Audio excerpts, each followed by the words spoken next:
IPLची match number 14 RCB versus GT. GTनं 18 ओव्हरमध्ये आणि 8 विकेट ठेवून ही मॅच जिंकली.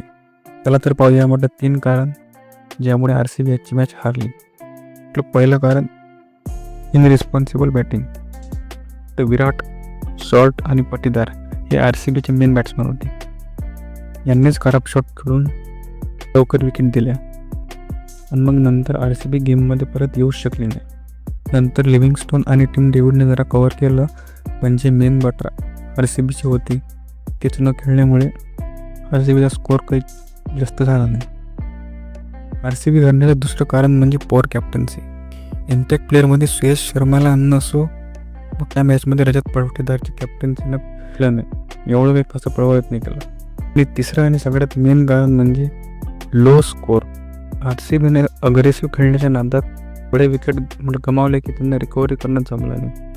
जिथं RCB आरामात 200 रन काढत होती, त्यांच्याजवळचे बॅट्समन होते, पण त्यांनी पॉवर प्लेत 4 विकेट गमावून त्यांची बॅटिंग फक्त 169 वरच थांबवली.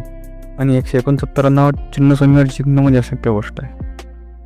मला वाटते की 3 विकेट पडल्यावर पटीदार हा रिस्पॉन्सिबली बॅटिंग करत, पण त्यानंही एक छक्का मारल्यावर जे कॅच दिली आहेत त्याच्या विकेटचा मॅचवर खूप मोठा परिणाम झाला.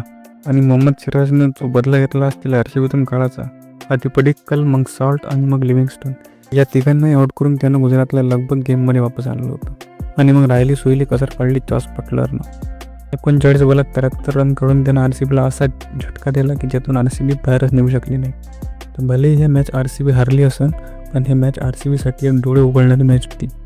आशा करतो की अशा मोठ्या पराभवानंतर आरसीबीला त्यांच्या चुका कळेल आणि RCB नेक्स्ट मॅचमध्ये जोरदार कमबॅक करेल.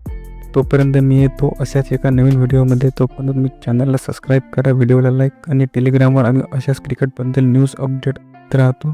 तर खाली दिलेल्या लिंकवरून टेलिग्रामला सुद्धा जॉईन करा.